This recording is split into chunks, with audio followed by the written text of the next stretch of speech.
নমস্কার বন্ধুরা, আমি বৈশাখী। আপনারা দেখছেন আমার চ্যানেল সবুজায়নের পথে। বন্ধুরা দেখুন, আমি যে আগে স্ট্রবেরিটি লাগিয়েছিলাম সেটা কত সুন্দর হয়েছে, কিন্তু দুর্ভাগ্য এই স্ট্রবেরিটি আমি হারভেস্ট করতে পারিনি। এরকম সুন্দর পেকে যাওয়ার পর আপনাদের কাছে ভিডিও করে দেখিয়েছিলাম, কিন্তু হঠাৎ পরের দিন দেখি যে স্ট্রবেরিটি আর নেই।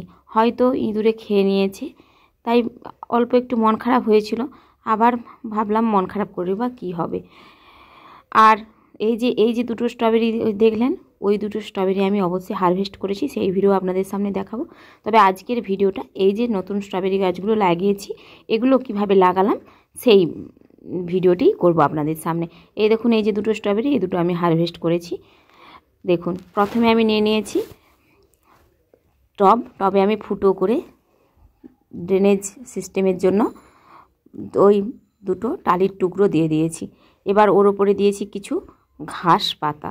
এই যে সবুজ গাছের টুকরোগুলো, সবুজ যে ঘাস পাতা, এইগুলো পচে একটা সময় আমার খুব সুন্দর একটি জৈব সার তৈরি হবে। এবার দেখুন, দিয়ে দিলাম কিছু খড়। এগুলো দেওয়ার কারণ হচ্ছে ভালো জলটা নিকাশি হবে। ওর ওপরে আমি দেব অল্প পরিমাণে মাটি। দেখুন বন্ধুরা, এইভাবেই আমি আমার সমস্ত টব তৈরি করি। আর যদি পারি এর সঙ্গে শুধু একটু কাঠের গুঁড়ো মিশিয়ে নিই। স্ট্রবেরি গাছ ভীষণ নরম গাছ, এই গাছে একটু জল পেলেই গাছকে বাঁচানো খুবই কষ্ট। তাই আমি এইভাবেই গাছগুলো লাগানোর চেষ্টা করি, যাতে না ওর গোড়াতে কোনো জল ধরে রাখে। এবং এইগুলো যে পচনশীল জিনিসগুলো টবের মধ্যে দিলে গাছ খুব ভালো জৈব সার পাবে, তাই আমি ওইভাবেই গাছগুলো করার চেষ্টা করি। দেখুন বন্ধুরা, আমি আপনাদেরকে আগে যে স্ট্রবেরি গাছটি লাগিয়েছিলাম সেই ভিডিওটিও দিয়েছি, আমার আগের চ্যানেলে রয়েছে।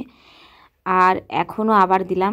আজ মোটামুটি মোট 5টে স্ট্রবেরি গাছ আমি লাগালাম। এই স্ট্রবেরি গাছগুলো লাগানো এমন কিছুই কষ্ট নয়, খুবই সহজ কাজ। আপনারাও আপনাদের বাড়িতে এরকম ছোট ছোট 2-1টা স্ট্রবেরি গাছ লাগাতে পারেন। এবং ওই যে দুটো ফল আপনাদের দেখালাম, ওই ফলটা আমরা টেস্ট করে দেখেছি, খুবই সুন্দর, পুরো একেবারেই চকলেটের মতন খেতে। সত্যিই কিন্তু অপূর্ব স্বাদ।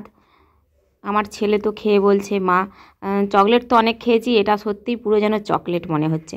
আর ওটা স্ট্রবেরিটা ফ্রিজে রেখে খেলে একটু টকও কম হয়, কিন্তু ওই সুন্দরভাবে পেকে গেলে কিন্তু টক লাগে না। যদি আপনারা কাঁচাতে খান তখনই হালকা টক মনে হয়। দেখুন বন্ধুরা, গাছগুলো আমি লাগিয়ে নিয়েছি, এবার দিলাম জল। এই দেখুন, গাছগুলো লাগানোর ঠিক 10 দিনের মাথায় আপনাদেরকে আবারও ভিডিও দিচ্ছি। দেখুন কত সুন্দর হয়েছে আমার এই স্ট্রবেরি গাছগুলো। আজকের মতো আমার ভিডিওটি এখানেই শেষ করছি। আমার ভিডিওটি যদি আপনাদের ভালো লেগে থাকে তাহলে আপনারা অবশ্যই আমাকে কমেন্ট করে জানাবেন। আজ আসি, ধন্যবাদ।